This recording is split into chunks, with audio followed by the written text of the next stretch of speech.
In his third presidential bid, Donald Trump made immigration a central component of his campaign.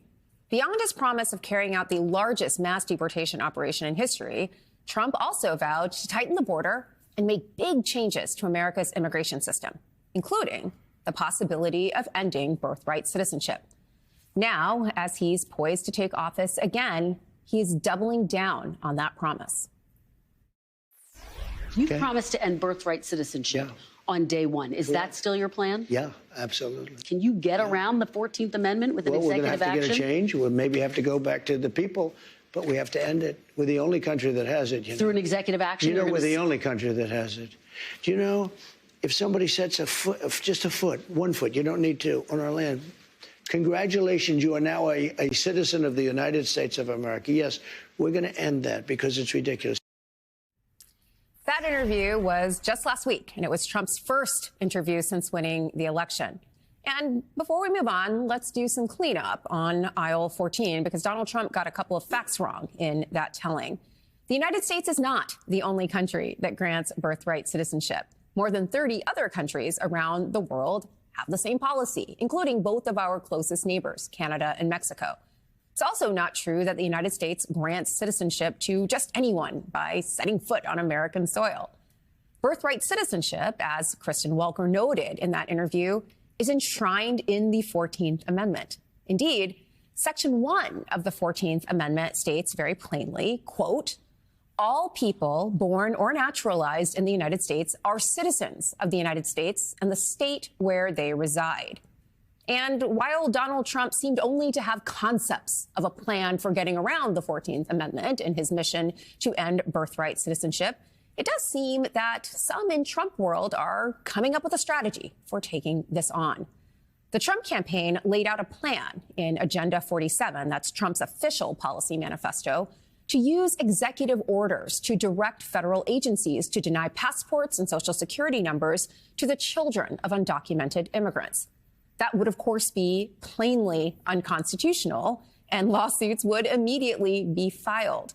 But according to Politico's reporting this weekend, that might be the point. All of this seems to be part of a long-term strategy to get the issue of birthright citizenship and presidential authority over the conferral of citizenship before the Supreme Court, which, don't forget, is controlled by a 6-3 conservative supermajority that includes 3 Trump appointees. The incoming administration wants to take birthright citizenship to the United States Supreme Court because they think they can win there. So it's worth taking stock of just how radical this idea is. And to do that, we need to understand what birthright citizenship is, why it exists in the first place, and why efforts to undermine it are inherently rooted in a history of white supremacy.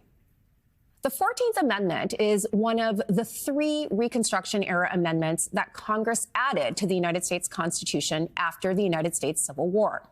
It was passed with the purpose of unequivocally granting citizenship to the formerly enslaved and their descendants.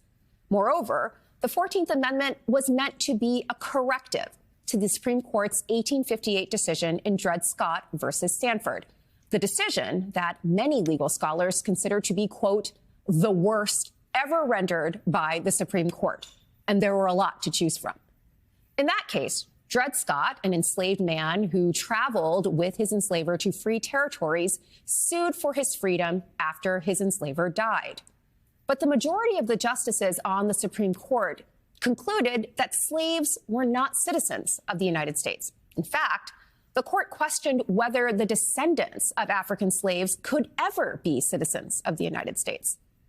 The Supreme Court dismissed Dred Scott's case on procedural grounds, holding that as a non-citizen, Scott had no standing to bring his claim in federal court in the first instance. The 14th Amendment sought to remedy the stain of Dred Scott by making it clear that regardless of their descent, all persons born in the United States are citizens of the United States.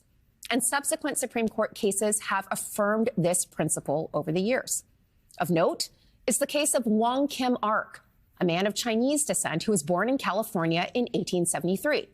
His parents were legal immigrants, but at the time, anti-Asian sentiment was pervasive across the country. This was the era of the Chinese Exclusion Acts, which included a provision that rendered Chinese immigrants ineligible for naturalization as American citizens.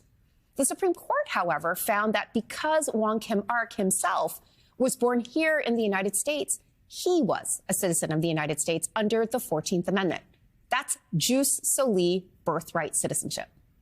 Wong Kim Ark's case confirmed this important principle going forward, and the case is a precedent that holds to this day. The text and the history of birthright citizenship is absolutely clear. If you are born in this country, you are a citizen of this country. And establishing that principle and enshrining it in the Constitution was an integral part of repudiating the terroristic institution of slavery in this country.